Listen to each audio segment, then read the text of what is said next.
We didn't get along. We were four guys. We had rows. It never got in the way of the music, no matter how bad the row was. Ringo Starr, at the age of 83, has finally opened up about the internal conflicts that plagued the Beatles.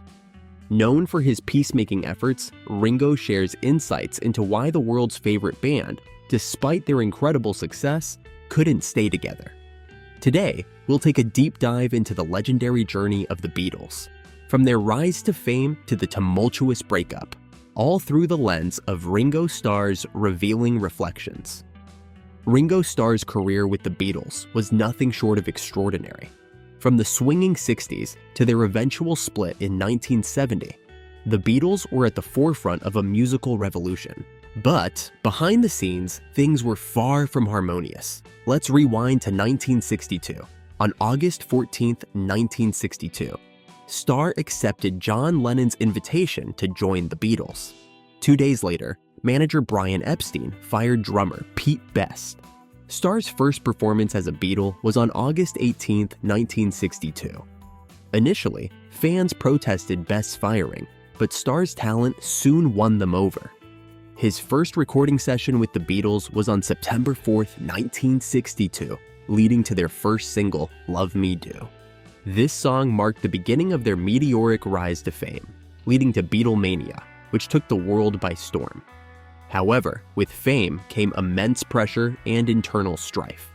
Before we continue, if you're enjoying the video, don't forget to subscribe to Golden Throwback for more content like this. Now, let's get back to it. Ringo Starr, John Lennon, Paul McCartney, and George Harrison, four young men from Liverpool, became the most influential band in history. They dominated the music scene, experimenting with styles from rock and roll to psychedelia. Yet, as Ringo reveals, behind their success, there were constant battles. Ringo was often the mediator, trying to keep the peace among his bandmates, but even he couldn't prevent the eventual fallout.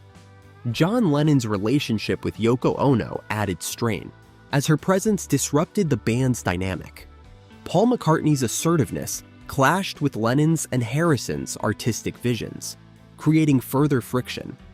Financial disputes and the mismanagement of their business affairs, particularly with their multimedia corporation Apple Corp., exacerbated these tensions.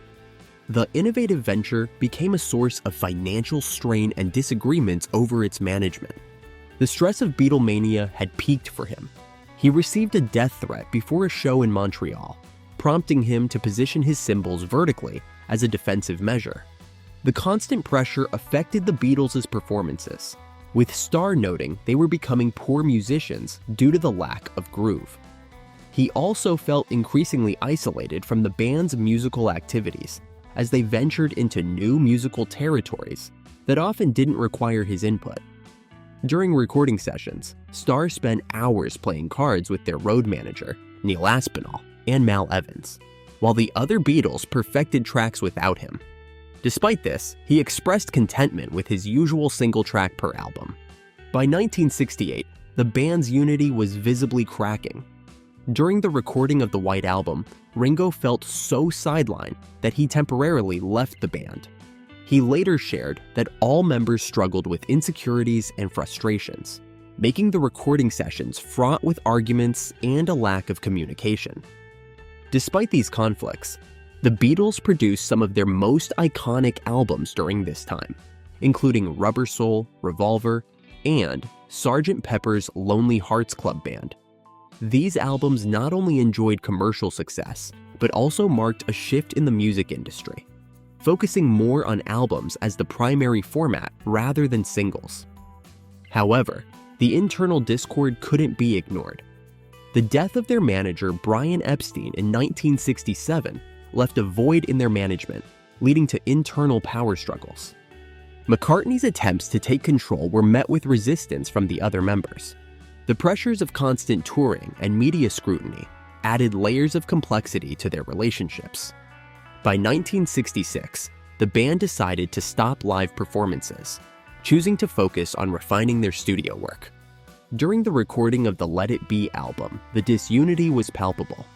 The Get Back project, initially intended to return the band to their roots, only highlighted their differences.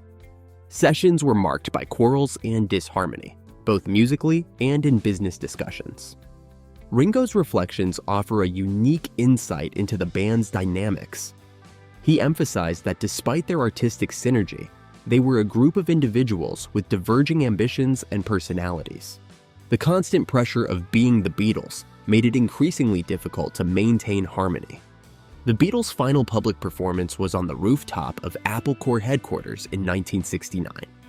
Shortly after, Lennon announced his departure from the band, followed by McCartney's public statement in 1970, confirming the split. Post-breakup, all four members found success in their solo careers.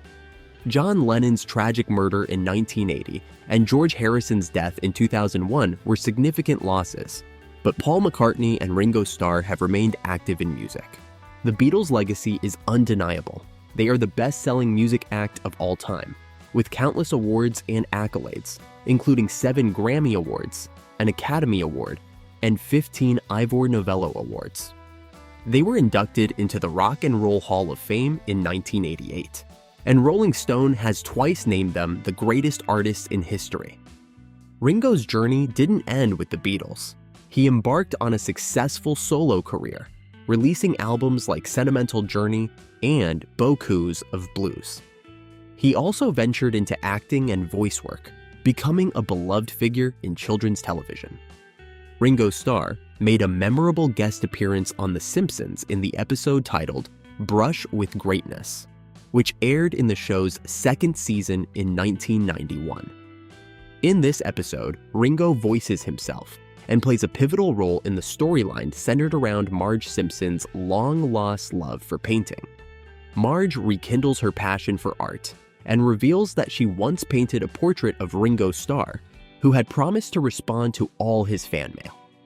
Decades later, Marge receives a letter from Ringo praising her painting, inspiring her to pursue her art once again. Ringo's humorous and charming cameo added a delightful touch to the episode, showcasing his enduring popularity and cultural influence. Despite personal and professional challenges, Ringo remained resilient.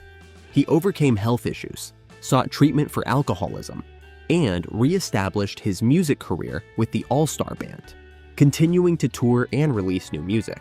In recent years, Ringo has continued to share his love for music and his commitment to peace and love.